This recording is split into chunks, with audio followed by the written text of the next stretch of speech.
Okay, again, thank you everyone for taking time out of your busy schedule and your busy lives to be here. Our next speaker, Rich Batiuk, if I'm saying that right, if not, close enough.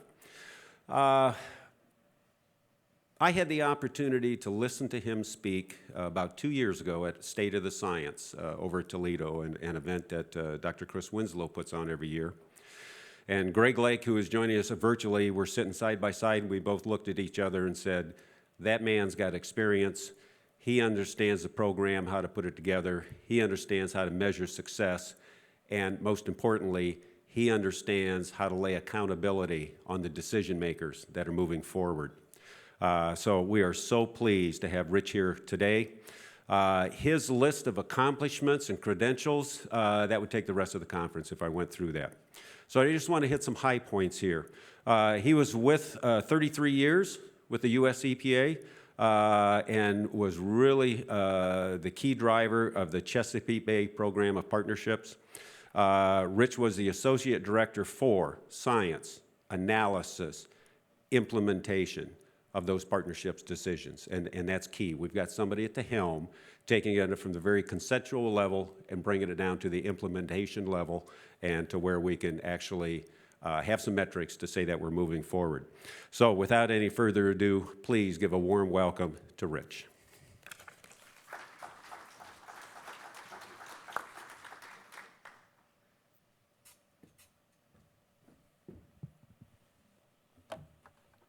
I flew over and it didn't look like the Chesapeake Bay. I must have been dreaming when I saw those fields out there and, oh, Chris, I did see that algae bloom out there. I said, I must be in Lake Erie. I'm in good shape there. So, let me take you through partnerships that succeed. Just a caveat, we haven't gotten our water quality goals yet in the Chesapeake. But we're well on the way to do there.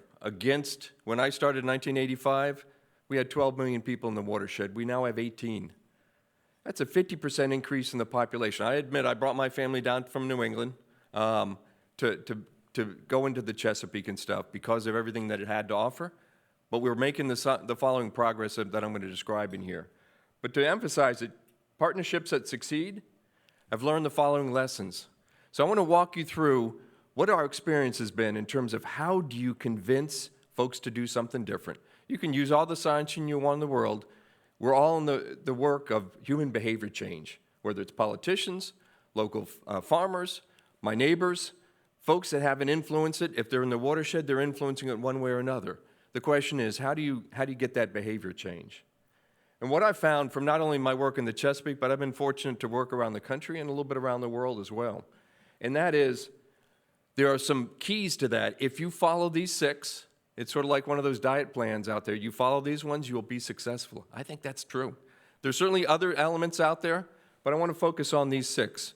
But I also want to add some additional voices to what's happening here. So Chris, these are not voices in my mind out there.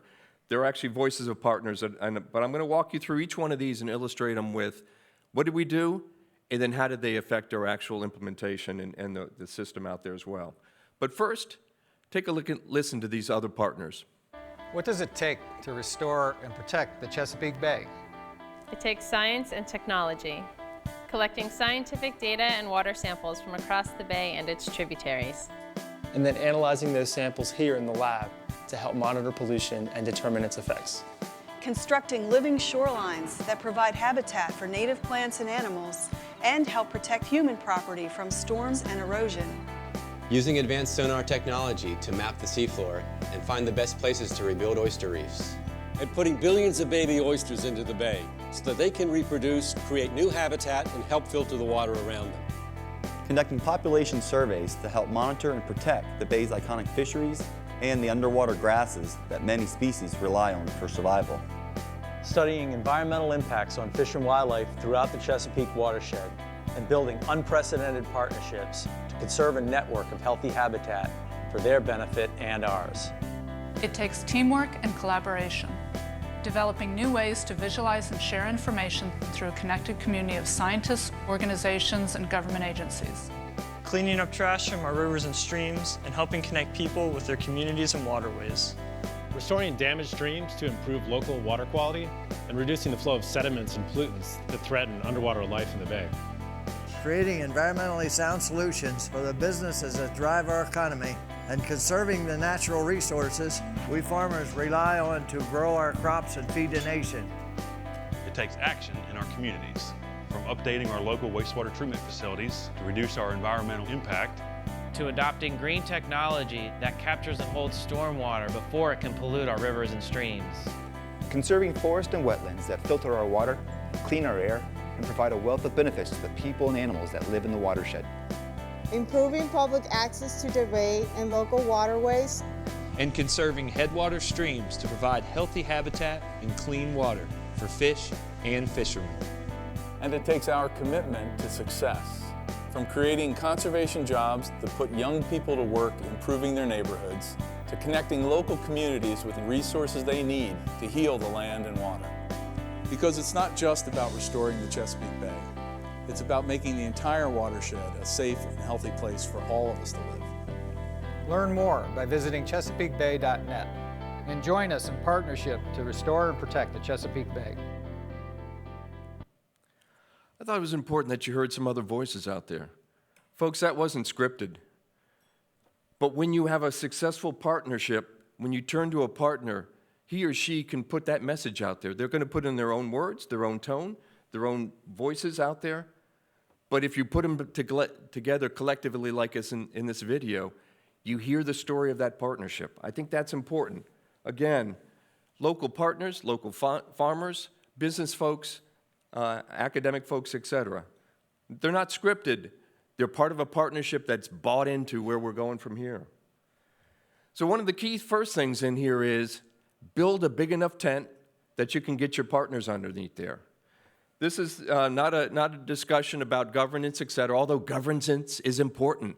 How each of those boxes function, how they're the leaders in there, how they make decisions is important.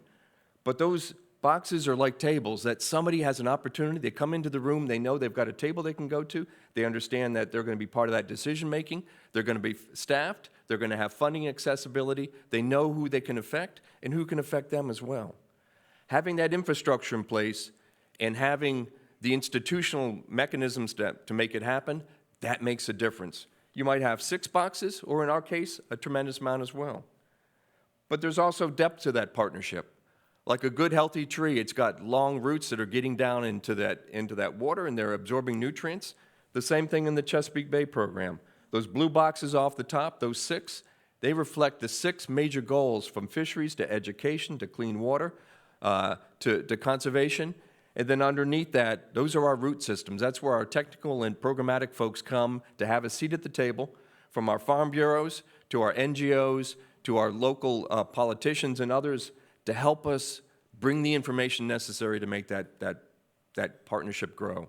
Again, you can put boxes up there, you can say I've got a partnership, but until it actually, you see that the people are sitting down at the table and making decisions collaboratively, they know where they sit in there, and they know they can have an effect, that's when you know you have a healthy partnership that can succeed.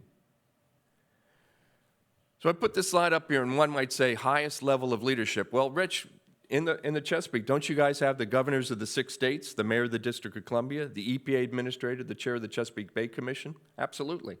They change every 4 to 8 years. But highest leadership means, did you get that town council person? Did you get that farmer? Did you get Farm Bureau in there? Did you get the Nature Conservancy? Did you find the people, the voices that they trust out there, and did you bring them into your circle? Highest levels of leadership doesn't mean politics or et cetera, where you fit in the food chain. It means that you're trusted, that you have a vision, that you're representing that larger community at the table and helping serve that interest in it and voicing opinions as well. So getting that leadership. And I also say sometimes leaders are not out in the front, but they're voices that are trusted. Those are the people that you want to bring into your, not your inner circle, but underneath that tent and help lead it forward as well. The scientific community. How important? And that is, how do you get the Chris Winslows not just to sit up here and talk, but to actually work for you guys? Well, one of the things that we did in the partnership was, we've had it actually since before I began, and that was an independent body of scientists, working scientists, that provided both proactive and reactive responses to the larger partnership. We call it our Scientific and Technical Advisory Committee. It is extremely critical to what we did. We positioned them so that they were an independent voice. We could bring issues, but they could also proactively raise issues up. They have a direct track to our governors. They have a direct track to our cabinet secretary level folks in terms of providing advice. And the partnership also set up so it's transparent. And when they brought recommendations, the agencies had to say, did they accept it? And were they going to move along with it? If they disagreed, they had to tell the scientific and the public of what was there as well. I can tell you 95% of the time, whether it's governors or technical folks, are listening to the scientific community. It might be difficult, might be a tough message to do, but it's ingrained into our partnership that the scientific community has a seat at the table and keeps us essentially connected up with the best information that's out there and looking at them. Well, you may not have as many good-looking science synthesizers out there. There's a limited number out there, but seriously, one of the other things you can do is actually embed that idea that people's jobs, mine for about 25 years, was in fact to synthesize the science, to bring it to whether it's Capitol Hill in terms of that, state legislators, to local governing bodies out there, to our policymakers, et cetera. But it wasn't just myself out there, that we built a network of other synthesizers. On the right-hand side is a fantastic report that was led by University of Maryland, Center for Environmental Sciences, that looked back at the last 30 years of, are we making a difference in agriculture? Is our urban stormwater happening out there? What's happening with atmospheric deposition? They took an independent view and came back to the partnership and said, what's working, what's not? Let's look at that. Having that synthesis of it, that science, and delivering it at the right levels is an important institutional structure. It doesn't come along with a package that says partnership. You have to build it, and you have to nurture it, and you have to accept those findings, but it is extremely powerful to take that vast set of information and synthesize it down and apply it in the different issues that you're working with as well. But you can also use mechanisms. Environmental models are not for everybody, but I tell you, they are a powerful tool. They don't make decisions, but when you're looking at 64,000 square miles, 6 states, 1,600 local governments, 75,000 mainly family farms out there, 3,000 small to medium-sized wastewater treatment facilities, you need to understand how to pull that information together. We don't have models from Heidelberg University or USGS or others out there. These are the partnerships models. Every single decision that goes in, whether you're looking at land use or crabs or water quality and flood, are made by partners. There's a lot of we versus they. Are there others involved? They're developing models? Absolutely, but there's a suite of them that is now in their 7th generation since the late 70s that have been the partnerships models and have been directed towards small scale to large scale policy decisions and incremental decisions at that sub-county, small watershed scale as well. That's having shared tools, so it's our tool, and we direct it, we fund it, we support it, we also understand the certainty and uncertainty that might be associated with that. That's an important, powerful tool. One of the strongest things that we learned early on, and that is to set numeric goals that are very science-based, that are a stretch, but that are not undoable out there, put them out into the public, and do what the top says. Set goals, measure them, in other words, have monitoring systems in their data collection to do that, publicly report them towards achievement. If you put that public connection in there, and then people in the Chesapeake understand about crabs, because crabs are not just these crustaceans out there, they're a social thing. If you go downtown Baltimore, don't expect somebody to call you hon, regardless if you're male or female. Pour a bucket of crabs in front of you, give you a cheap beer, and give you about 6 hours in which to have lunch or dinner. It's a social aspect, because it takes this long damn thing to break up those crabs, get this little tiny piece of meat, have a drink of beer, wipe yourself off, and go through the process again. Meanwhile, you've talked about politics, sports, and et cetera, but you're feeling good, because they're pretty damn tasty little guys. But look at that graphic over there, not just the trends over time, those 2 lines, top and bottom. For decades, Maryland, Virginia were doing their own thing in terms of taking and harvesting that and not watching the population. We almost lost these critters out there. What happened is some of the politicians got in there and says, enough's enough. Scientists, let's get together. Let's figure out how many female crabs we need in there for productive, sustainable crop, and then what level are you going to lose it? and then let's actually force both states to manage those, our commercial harvesters, our recreational harvesters. That makes the front page news about what the crab harvest is, because that's the prices, whether kids are going to catch them off their docks, whether there's livelihood. In this case, you're going to have that social opportunity. Setting goals, making them accountable to the public, and actually driving them down into decision-making, so that, not that we're tying the hands of the fishery managers, but saying you can get here this way, and this way. But that's the goal, and we're going to tell the public, are we in good shape, or did Mother Nature give us something else? But look between a lack of coordination and collaboration and actually working collectively on it. Some water quality conditions in there, but a lot of this is actually fisheries. But this is what a partnership does.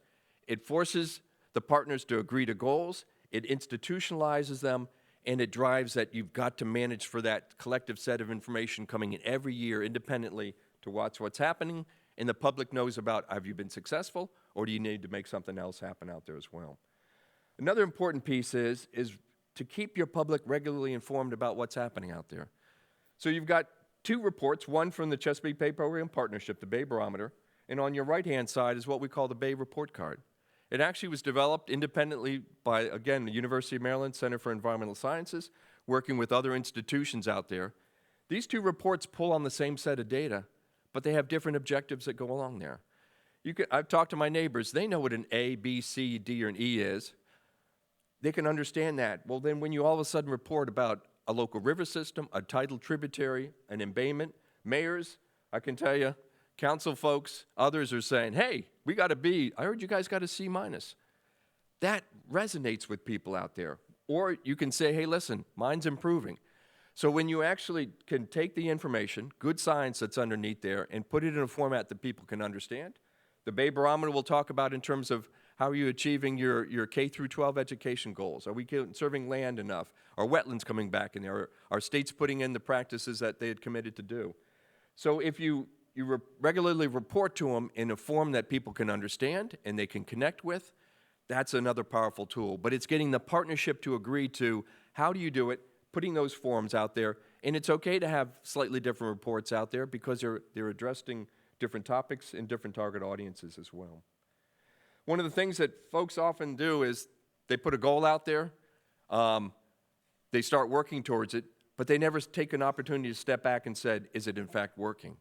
So one of the things that's happened in the Chesapeake Bay Program Partnership, starting in 1983, about every 7 years, we actually put a goal in place, put a plan to move forward in it, start working on it, and then we start to gather the information over those years of saying, did it work?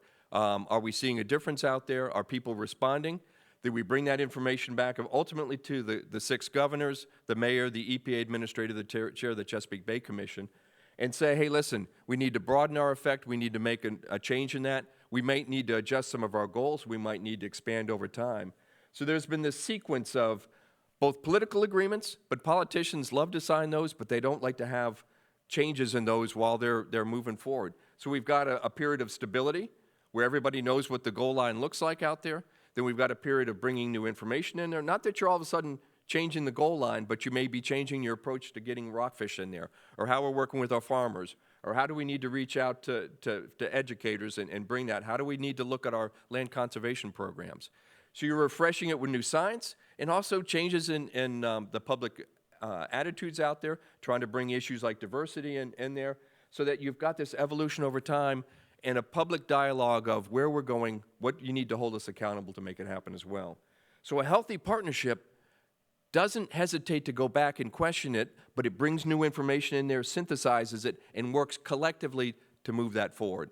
There can be disagreement, absolutely, but eventually in the end, you need that consensus to say we're all comfortable moving this forward, making this change, because we're going to look not only the 6 states, but down to the local county scale, down to individual homeowners, farmers, et cetera out there. We need to make that change out there. So one of the key things that we also found is when you set those goals, make them in a form that you can understand. You don't need a pocket protector. You don't need to have taken and passed organic chemistry. My God, I did that, but I'm not sure I'll do it again. In the Chesapeake, we made it really simple. Fish need oxygen.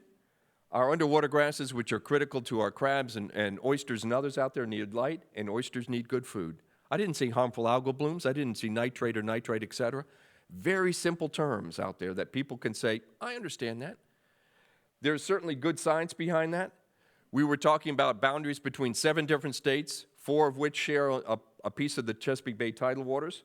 And we know that Mother Nature, she's got her own plan out there. In the shallows, there are certain species that you want to bring in there, and in this case, underwater grasses. We have deep areas right now that don't have oxygen, but that's important for some of our different species. And then we have fish that are migrating in there as well. Our water quality standards, before we all agreed to this, there was a Maryland standard and a Virginia standard in D.C. So if you're a pregnant female, you happen to be a D.C. rockfish, she was heading up through Virginia, through Maryland, into D.C. She saw 3 different water quality standards in the same piece of water. I'm telling you, she had about 1 million eggs in front of her, and she wasn't too happy. She wanted to have good water quality, get up to where she needed to do, release her kids, have them survive. It didn't make sense. We got everybody to agree to a common definition, taking those state boundaries off, and then we worked towards it. But it was good oxygen, good clear water, and good fish food. Fairly simple out there as well. But we also knew that everything wasn't the same all the way through the water column. See, even when John Smith and Pocahontas were in the Chesapeake Bay watershed, they actually had a dissolved oxygen meter. They went down there. In the deep channel, it wasn't 0, but it was around 2 milligrams per liter. Well, our state standard said 5 down there. That didn't make sense. So we right-sized those standards based on what the critters wanted and that people could understand rockfish and that type of stuff. So you got to have simple explanations that people can connect with. But we have New York, 450 miles upstream. They bought into this. Why? Because we were asking folks in Cornell, we were asking folks in Cortland County that what we're asking from them for not only their local streams, but they needed, their downstream neighbors needed help. They needed to buy into those state water quality standards as much as Maryland, Virginia, D.C., and Delaware that had tidal waters. That's the difference in a partnership that works collaboratively. You have them at the table. They're part of those decisions, even though it may not directly or indirectly affect their jurisdiction or their responsibilities. That's a healthy partner. And then finally, we set it up so that we could report to the public simply. They didn't need to understand a picnic line or a deep channel, et cetera. If it's green, you're in good shape. It's blue, it's heading in the right direction. If it's orange to red, you're still in trouble out there. You're affecting local economies, regional economies because of clean water. They may never put a rod in their hand and go deep water fishing, but their economies are connected up with clean water out there. So how do you show them progress incrementally along the way? It's a long road, folks. I've been at it for 36 years, and we're seeing progress that I never thought I'd see in my career, in my lifetime. But it took a while to get there, and you've got to show folks that I've got something happening along the way. Otherwise, they'll lose attention. One of the critical lessons we learned as well, and that is set up monitoring networks. Not monitoring programs, not data collection efforts. What you're seeing is 2 sets of it. One in the tidal waters, about 165 stations. We're almost into our 40th year, 4 decades of collecting information. You can see not only climate change in there and sunspots, you can see the effect of what people are doing on the land, that our producers are making a difference, that our cities are starting to get there, that air pollution has actually made a difference in the system, and up in our streams and rivers as well. This doesn't mean that U.S. Geological Survey or a state loses its identity. Absolutely not. But by becoming not a program but a network in there, that means that you have systems in place. We've got probably about 20 different funders that are supporting these networks. If somebody pulls out, somebody else moves in there to make them help. There's state money, there's federal money, there's private money in there as well. You've got a system of quality assurance that oversees that entire piece there. We might have 20 different analytical labs doing it. I could go to court now with Jim up there, and he and I could back up 2 data points from 2 different states, 2 different laboratories, and have confidence that, in fact, you can make a decision to move forward with that. That's when you've gone from a set of monitoring programs to one that's integrated together through a network itself. When you have decades worth of data, you can show what's working, you can help explain what's not, and you can show people that are otherwise going to say, I don't want to regulate, but if I'm not doing something good, but if I'm doing it, go work on somebody else. Monitoring data helps you do that as well. But monitoring can change. I started out in that when I first started there and helped build those networks. My God, there were people that were like, it's like you're giving away your second child or third grandchildren. You can't change that monitoring station. We've been on that bridge for the last 100 years. Well, what we found in the Chesapeake is management needs and issues change. When you talk to your local, state, regional, federal decision makers or private decision makers, needs evolve over time. So we actually evolved our monitoring networks. You can see periodically when we took a look through all these and we actually changed them. We moved things to here, we brought in more resources, but we got our cabinet secretaries and we got our farm community and our wastewater industry bought into that as well, because it was delivering all of us, not just a state agency, but all of us better quality information over time. We stopped some things, we started some things, we evolved that to give us information that's necessary to do that. Maintaining it over time, absolutely important, but also ensuring that that data that you're generating is being used by people that are making decisions at the local to eventually Bay-wide scale. That's the most critical element that we saw in here. Then finally, one of the biggest challenges and one of the things that I was most frustrated with, I will admit, on my own agency, and that was the story behind this. The governor of Virginia, not EPA, not somebody else, but governor of Virginia, who happened to be a running mate for a certain presidential candidate, Hillary Clinton, he came forth to his fellow governors and said, I have a 4-year term. Some of you guys can go 8. But we don't have an accountability system in there that goes between our political cycles out there. He said, we need to be sure that us 6 states in the district are accountable to the public. We're accountable to each other because most of us are upstream of somebody else out there. So he recommended, and all the governors, the mayor, the EPA administrator, and the chair of the Chesapeake Bay Commission agreed to an accountability system. And this one was, are the states in the district, are they putting in place in the urban sectors, in their forestry sectors, in their agricultural sectors, trading and offset program, are they doing the work that they committed? Are they funding it? Are they putting in the actions in place? If you're red, sorry, Pennsylvania, that means you're further behind. The states didn't want finger pointing, but the states wanted to be sure that one state wasn't held at a disadvantage of another because it was getting ahead and somebody wasn't holding them accountable. But it was ultimately the public that was getting hold. It wasn't EPA, it wasn't the states. It was the public that would know, are you guys doing what you committed to do to get clean water out there as well? Where I said EPA failed is we failed to hold accountable the folks in yellow and red with the actions necessary to get the attention to make a difference out there. And let me illustrate this.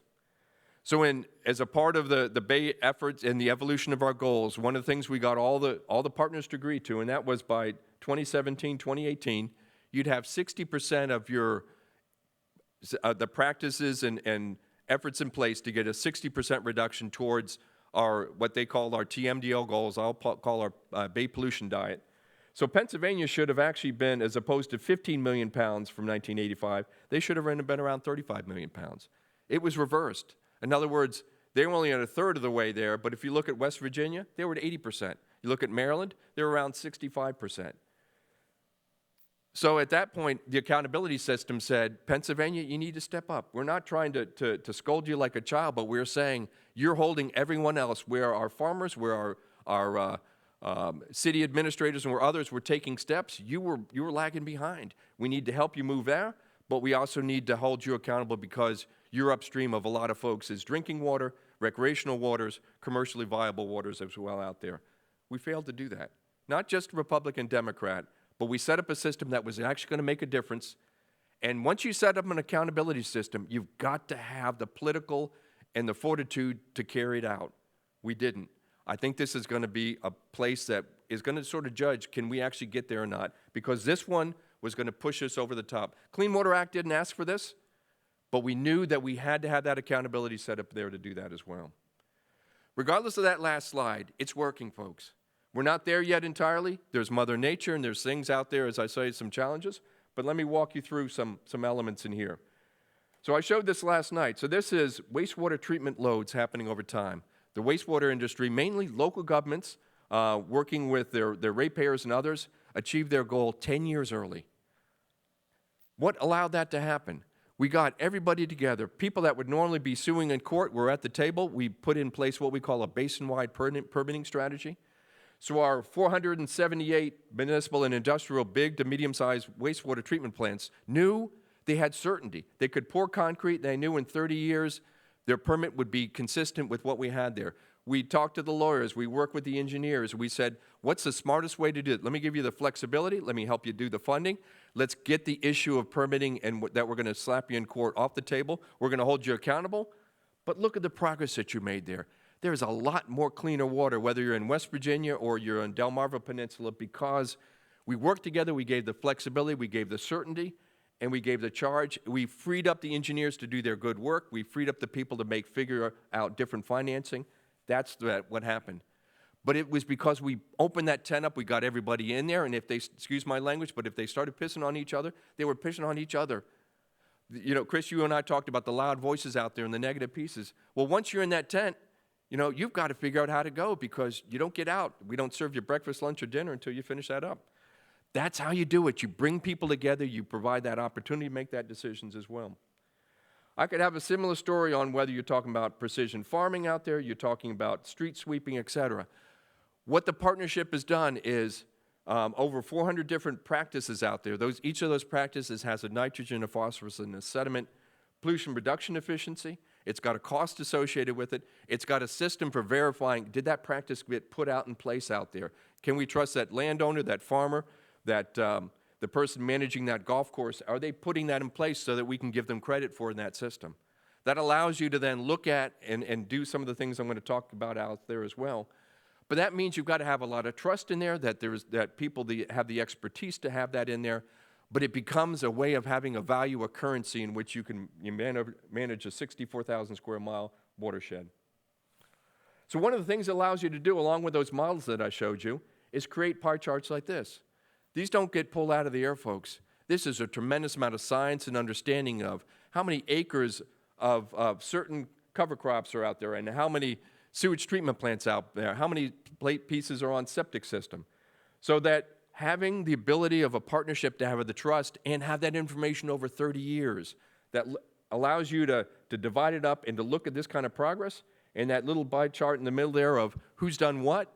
And I could also show you who has to do more over time.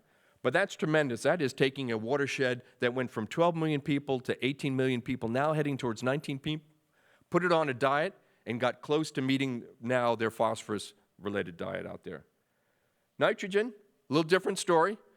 Imagine losing 80 million pounds. You still have 50 million to go, so it's a good way to do it.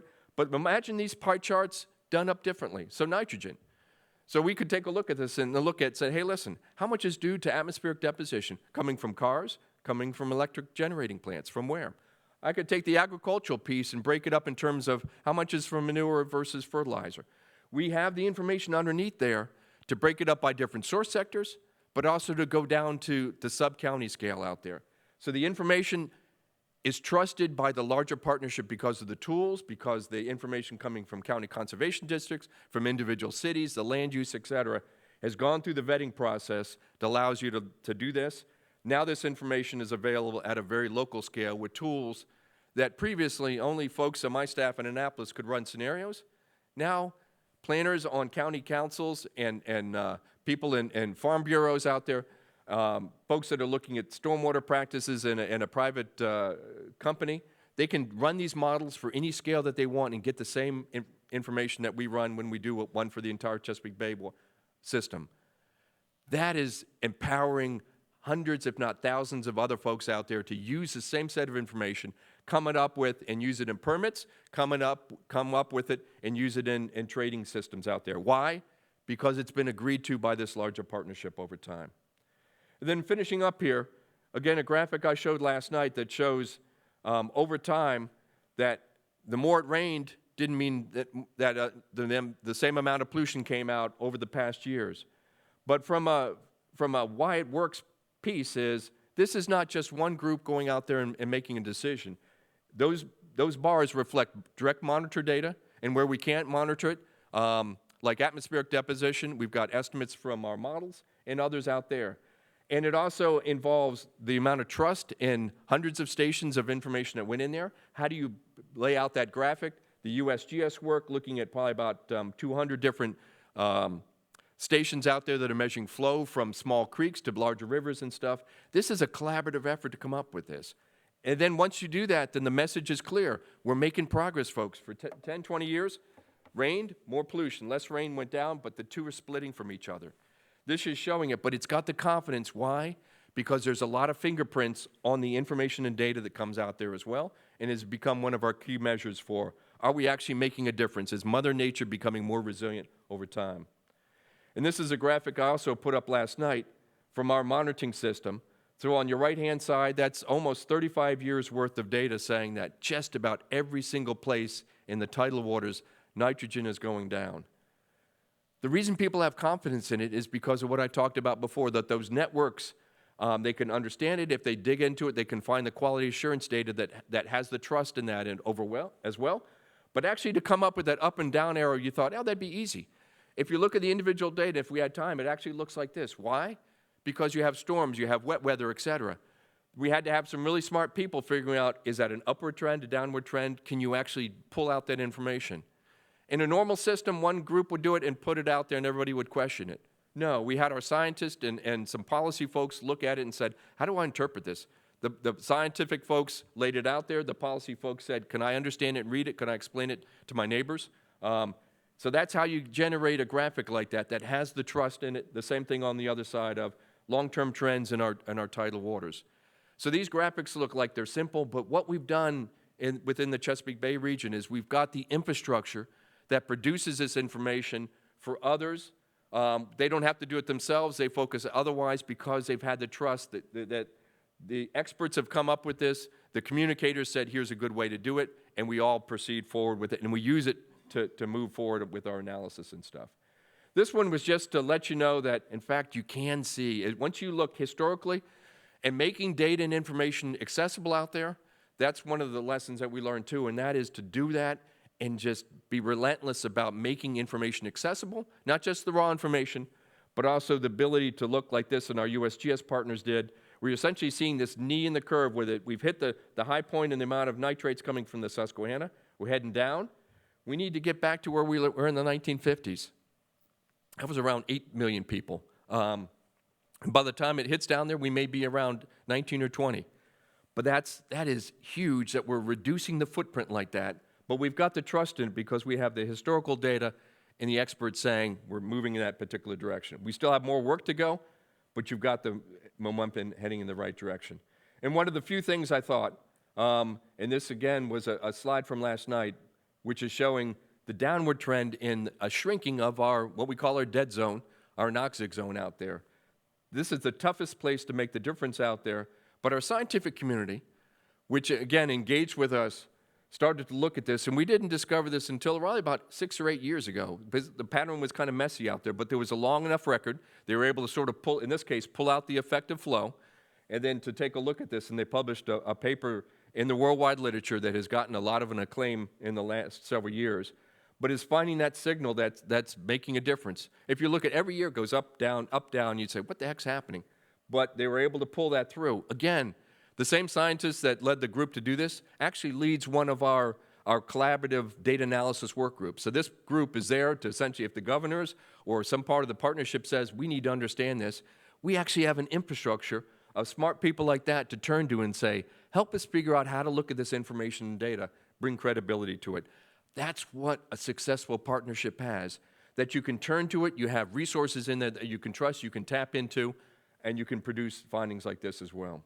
And then finishing up, here's the history of our underwater grasses. That goal at the top is actually embedded in Maryland, Virginia, DC, and Delaware's water quality standards. So it's not just a nice goal to do it, it's actually a legally defined goal in the Clean Water Act. I raise that mainly because we've been able to sustain every year to be able to do aerial imagery to look at our underwater grasses and report it back. And me would say, well, that's interesting. I can tell you, being a fisher person in the Chesapeake, I want to know where those grass beds are because I'm going to go cast to them as well. And if you're a crabber, then you want to know that as well. Our watershed associations, like you guys have got here, they want that information because they want to see, is the South River, is it improving? You know, because the grasses are part of their report card out there as well. People depend on that information from a recreational, in this case also from a management perspective. But we've got about 10 different groups, foundations to state agencies, to federal folks that are helping fund that survey over time and evolve it over time. But it's ours. It's not the Virginia Institute of Marine Science, who happens to be the one running it, but it's also the longest record of watching seagrasses in an estuary worldwide. And here's a graphic from that same survey, one particular part. I bring this up mainly last night to show that we're building resilience in there, But one of the things that the partnership did, and I don't have time to show you, but I'd show you a slide that says, what's the story behind this particular place? This is what we call the Susquehanna Flats. It's where the Susquehanna comes into the top of the Chesapeake.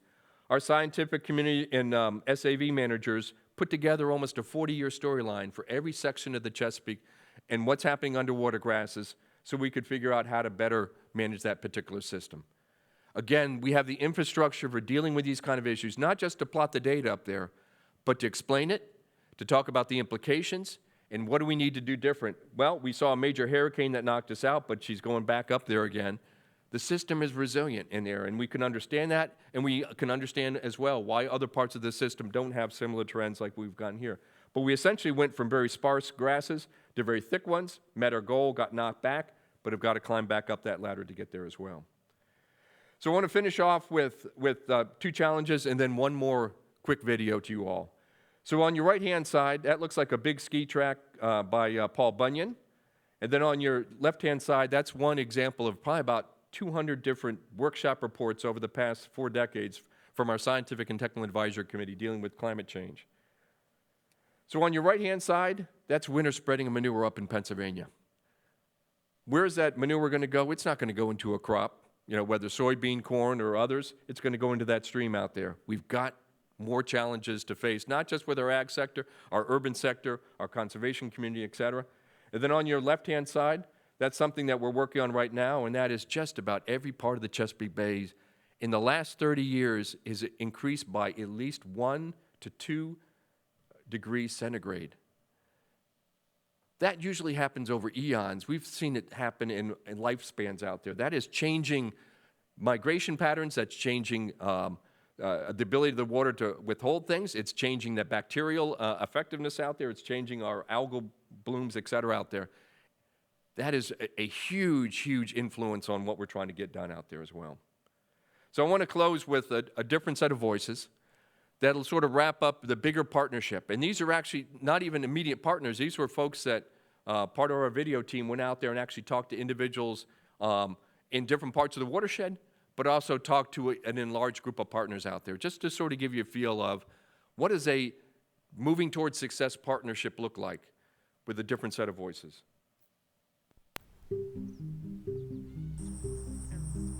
It begins in New York, but also Virginia and Maryland, Pennsylvania, West Virginia, Delaware, and DC. The Chesapeake Bay watershed spans 64,000 square miles. This is the area of land where rain or snow ultimately flows to the Chesapeake. Everybody is in a watershed. The stream that goes through your neighborhood, you can see how it's connected to the bay. Whatever starts way up there and comes down here ends up going down to the bay. The Susquehanna River, for example, travels hundreds of miles through cities and farmland, and pollution in one place is carried downstream. The unity of the whole thing. There is no such thing as just a part of the bay. What happens in every part of the bay affects every other part. Well, I can remember when Chesapeake Bay was relatively clear water. Now all of that really has changed. I think we have Mac Mathias to thank because he was one of the early people that said we got to do something about this body of water. The oyster take is down dramatically from what it was at the beginning of this century. Fish are harder to find. Things were not looking very good in the 1960s and 70s. That's when our aquatic grasses just crashed. That's when that water clarity really started to get bad. Oysters, blue crabs, striped bass, brook trout, hunting, fishing, hiking, biking, kayaking, canoeing, all of those things are really important to both the economy and the recreation in the area. We've got species diversity, of course, but we've got tons of diversity of people. I first experienced the Chesapeake Bay from a workboat. On another level, it's this place where my kids can go and my members can go and find a level of peace. I've grown up on this land. I followed my dad all around on it. I'm a 4th generation farmer. You know, I like to fish and crab, and I want it to be there for my kids and my grandchildren. The Chesapeake Bay and the tributaries is not just a way to make a living, it's a tradition, it's a way of life. It's kind of in your blood. The oysters act as a filter to clean the water, so the more oysters come back, the better the water quality will be. In 1975, at the urging of Senator Mathias, Congress funded a 5-year study of the bay's failing health, coordinated by the U.S. Environmental Protection Agency. In 1983, the Chesapeake Bay Commission sponsored a conference at George Mason University. And that was the point at which the governors signed the first Bay Agreement. That was the beginning of the Chesapeake Bay Program. The 83 agreement was not even a page in length, and they were just trying to understand what's wrong with the Chesapeake. We did all kinds of outreach for the Bay Program to explain in lay language what was going on with the Bay and get feedback on proposed actions. The Alliance for the Chesapeake Bay also made sure that there was a citizen monitoring effort very early on so that citizens could get involved not only in how they can help restore the Bay, but also in monitoring the success. As the Bay Agreements have evolved over time, they've gotten more comprehensive in terms of trying to capture what are all the different activities us humans carry out on the land that could influence local waters and influence the Chesapeake. This great partnership of so many different federal agencies, state agencies and governments, as well as community foundations and nonprofit organizations, all work together to understand better what's happening in the Chesapeake Bay so that we can make the decisions that will actually help improve the Bay's health. So all the monitoring we do is coordinated through the Chesapeake Bay Program partnership. We use the monitoring data, one, to improve models that we have to simulate conditions in the Bay and its watershed. And those models are used to help say, where do we need to reduce nutrients coming into the Bay and by how much to improve conditions for fish. We also then use the monitoring to try to focus where we want to put the restoration efforts.